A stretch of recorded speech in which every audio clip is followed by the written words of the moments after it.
अंबड शहरातील पाणी साचलेल्या ठिकाणी मुरुम टाकून तात्पुरती दुरुस्ती, सभापती उज्ज्वल कुचे यांची पाहणी.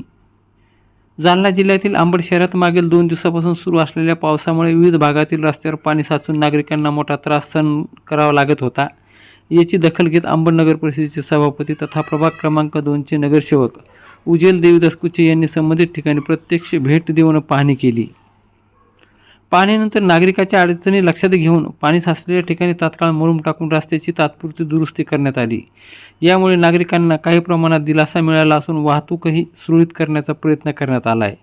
यावेळी जिल्हा कार्यकारिणी सदस्य भाजपा योगेश देशमुख, अंबड शहर भाजपा अध्यक्ष सौरभ कुलकर्णी, प्रभाग क्रमांक 2 मधील नागरिक आकाश जळके, लक्ष्मण पारडकर, बालाजी झांबरे, किशोर आंबोरे, पत्रकार भाऊसाहेब खरात, मनीष उदावंत तसेच इतर नागरिक यावेळी नगर परिषद प्रभाग क्रमांक 2चे तथा सभापती उज्ज्वल देवीदास कुचे यांच्यासोबत उपस्थित होते. यापुढीलही काळात पावसामुळे निर्माण होणाऱ्या समस्यांवर नगर परिषद प्रशासनाने तातडीने उपाययोजना करणार असल्याची माहिती सभापती उज्ज्वल कुचे यांनी यावेळी दिली आहे.